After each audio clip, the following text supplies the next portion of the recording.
Masayang panahon po mga kataks. Dito po sa Manila, umuulan. Sana sa inyo, umuulan po ng masayang panahon at biyaya. Pag-usapan natin mga kataks, ang bagong revenue regulation na inilabas po ng Bureau of Internal Revenue.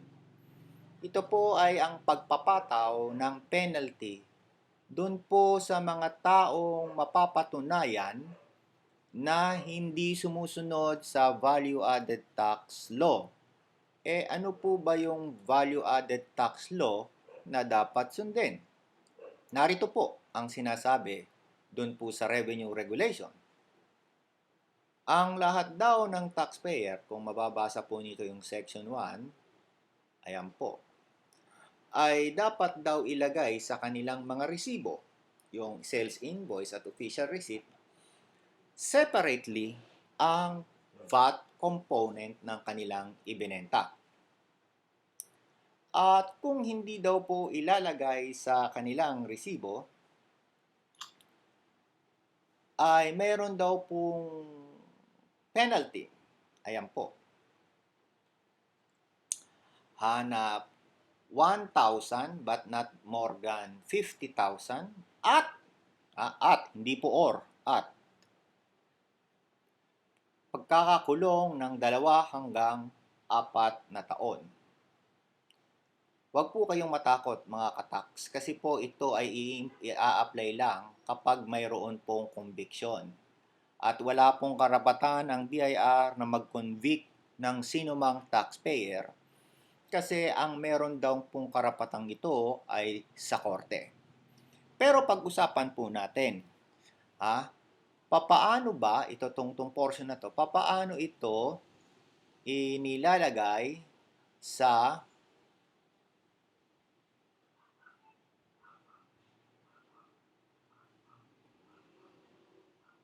resibo. So, nung nakaraang araw, ako'y kumain. Ayan, kumain ako sa isang restaurant. Ito po.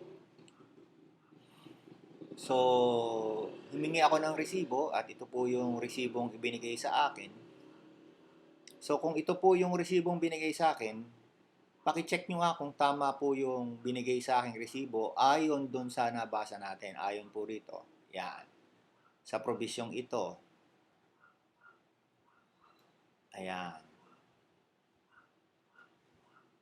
Yan. Ano po? Tingnan nyo nga maigi kung ito po ay naaayon sa probisyong ito. So, since tong resibong ito, itong binabasa natin, ay hindi naaayon dito, may penalty na po ito. Hindi po 2 years imprisonment to 6 years imprisonment. Ang nakakalungkot dito, ang sino ba ang ikukulong kung sakasakali? Kung sakasakali, excuse me, kung sakasakali, ito po ay kasuhan ng BIR. Di tingnan natin ang tax code. Sino ba ang makukulong? Ayan. Ito po yung mga taong pwedeng makulong in case of corporation. Ayan. Any person convicted of a crime penalized by this code. Ayun. Iyon po kasi ay krimen. Tinutuling palang krimen ang hindi paglalagay ng VAT component sa isang resibo. At since ito po ay isang krimen, kailangan may makulong. Sino po ang ikukulong? Ito po ang nakasulat. Basahin po natin. Ang nakasulat pong ikukulong ay ang ito. Bakit ayaw mong gumana? Oy, ayaw mong gumana. Ayan. Ito po, yung pong presidente, partner, general manager, branch manager, treasurer, officer in charge, employee responsible for the N hindi or. N. Dito sa ating sitwasyon, ito po sa ating sitwasyon, hindi naman yung presidente nag-issue ng resibo. Ang nag-issue ng resibo yung ano po, yung kahera, wala namang kanalaman yung presidente rito. 'Di ba? Kawawa naman yung presidente. Yung kahera at yung presidente ang makukulong ng 2 taon dahil maliwanag sa resibo nila. Ito pong totoo nakikita nyo ito. Ayan, dapat nilagay niya yung 12% VAT. Ang liwa-liwanag, hindi siya sumusunod sa rule. Alam nung presidente, kasi ang presidente nag-approve through the board resolution na dapat may 12% VAT component. Ayan, ayan, ayan, ayan, ayan. Ayan, ayan, ayan. Pero hindi po sinunod ng kahera. Since hindi sinunod ng kahera yan, kasalanan din ng presidente. Pero, may iwasan po yung pagkakakulong ng presidente ayon po dito. Kung ayon naman sa pag-aaralan natin ito, magbayad na lang siya ng penalty. Ayun. Pwede po siyang magbayad ng penalty. Dito po yon. At magkano naman yung penalty ibabayad niya? Ayan. Nahanap ko lang po mga kataks, ha? Medyo mahaba-haba ho ito eh. Bandang huli. Ayan. Ito po ang Revenue Regulation 16-2005 na nagsasabi. At malinaw naman dito rin, ito ang dapat daw ang nakasulat ay yung pangalan nung bumili. Ayan, ayan. Dinadahan-dahan ko para mabasa nyo mga kataks.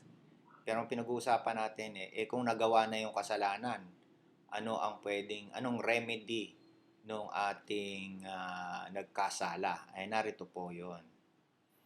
Medyo hinahanap po natin dahil ang dami nito no?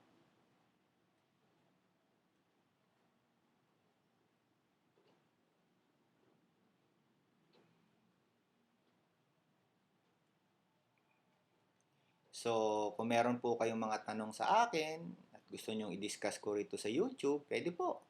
Mag-email lang po kayo sa akin, magtumawag or mag-text para masagot ko po kayo. Ayun, ito po. Ito po yung sinasabi ko sa inyo. Ayan. In addition to penalties imposed on other violation of withholding tax, okay, so withholding tax ito. Ayun, ito po. Ito po ang pwede po ninyong gamitin. Ayan, itong number 3 at number 4 ng RR 16-2005. Okay? Okay, criminal liability yan.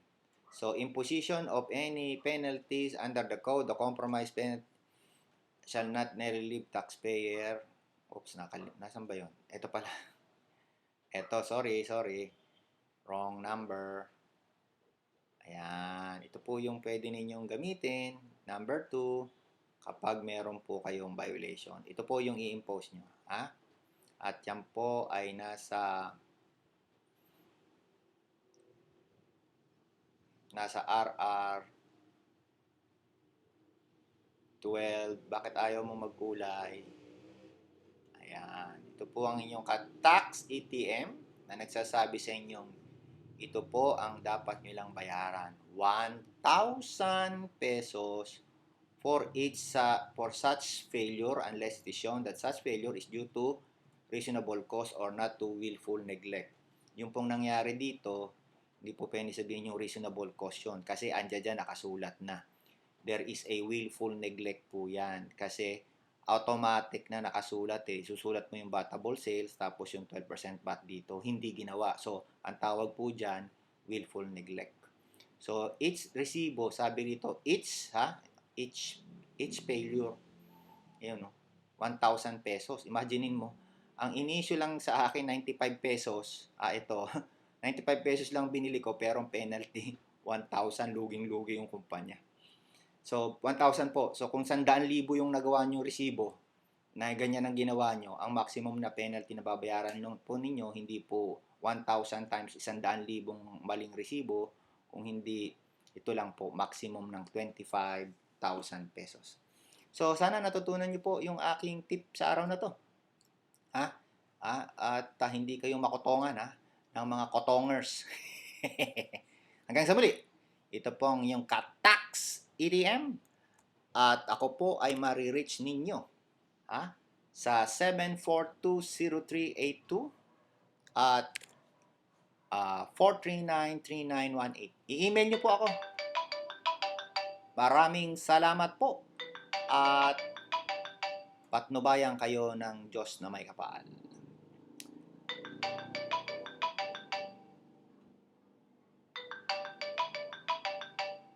Okay, bakit tayo?